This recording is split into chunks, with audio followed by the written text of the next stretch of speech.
Did you know that the same slice of bread can spike your blood sugar higher than a candy bar? Sounds crazy, right?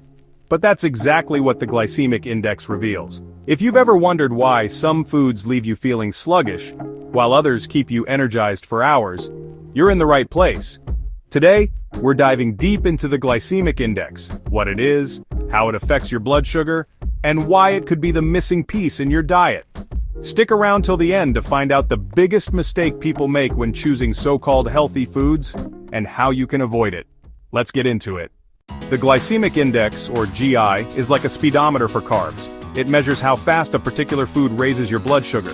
The scale goes from 0 to 100 with pure glucose at the top, scoring a full 100.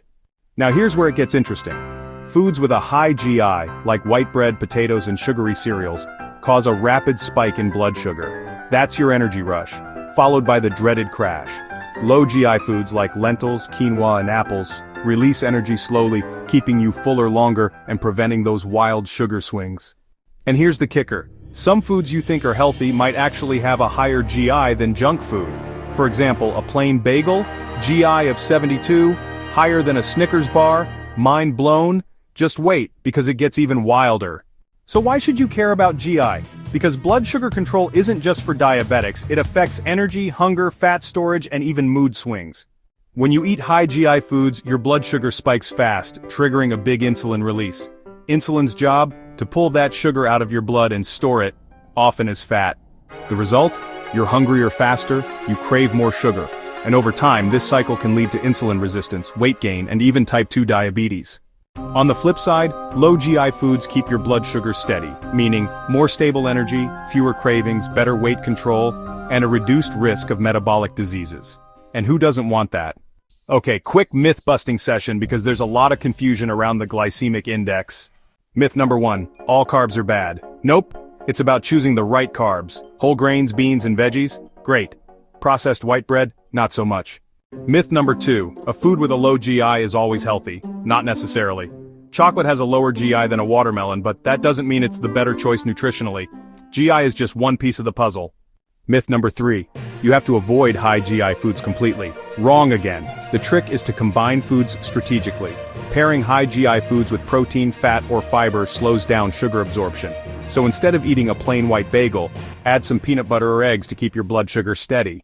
Now let's level up your knowledge. You may have heard of glycemic load, GL, and it's actually more useful than GI alone.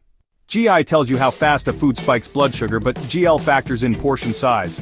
Watermelon has a high GI, but since it's mostly water, the glycemic load is actually low. So instead of obsessing over GI numbers, think about the bigger picture. Portion sizes matter, food combinations matter, and overall diet quality is key. Alright, let's get practical. How do you use this info to upgrade your diet?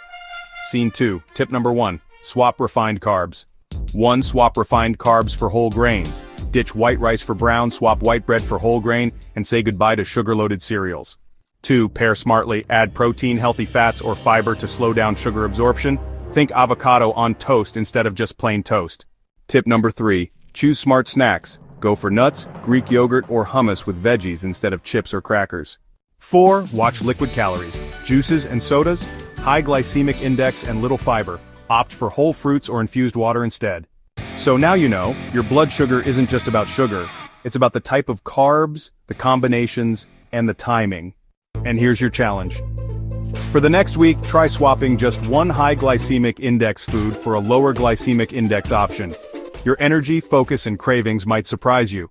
If you found this helpful, hit that like button, drop a comment with your biggest takeaway, and subscribe for more nutrition hacks that'll change the way you eat forever. This is NutriNook, fueling your body one smart choice at a time. See you in the next one.